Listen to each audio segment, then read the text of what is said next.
Detik-detik rombongan driver ojol geruduk pria yang kerap buat orderan fiktif, diam tak berkutik. Beredar di media sosial sebuah video yang memperlihatkan detik-detik rombongan driver ojol geruduk sebuah rumah di kawasan Medan Helvetia, Kota Medan.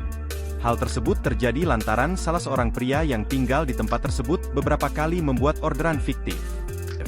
Karena dianggap meresahkan, rombongan driver ojol bersama pihak kepolisian kemudian menggeruduk rumah yang berlokasi di Gang Tumirah, Kota Medan Helvetia, Kota Medan pada Senin, 1/77/2024, sekira pukul 21 waktu Indonesia Barat.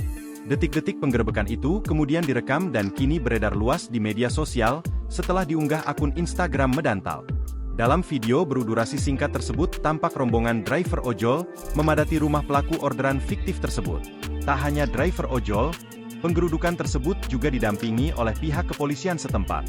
Dilansir melalui keterangan unggahan, penggerudukan itu dilakukan lantaran terduga pelaku sering membuat orderan fiktif sehingga merugikan driver ojol. Akibat orderan fiktif tersebut, 2 driver ojol mengalami kerugian hingga mencapai Rp800.000. Tak ingin ada korban lain, korban kemudian melaporkan tindakan tersebut ke komunitas ojol hingga akhirnya terjadi penggerudukan.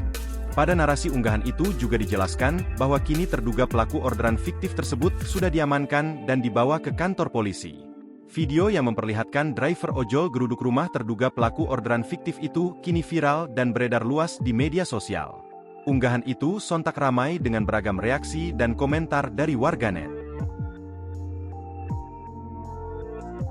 Download Tribun X sekarang, menghadirkan lokal menjadi Indonesia.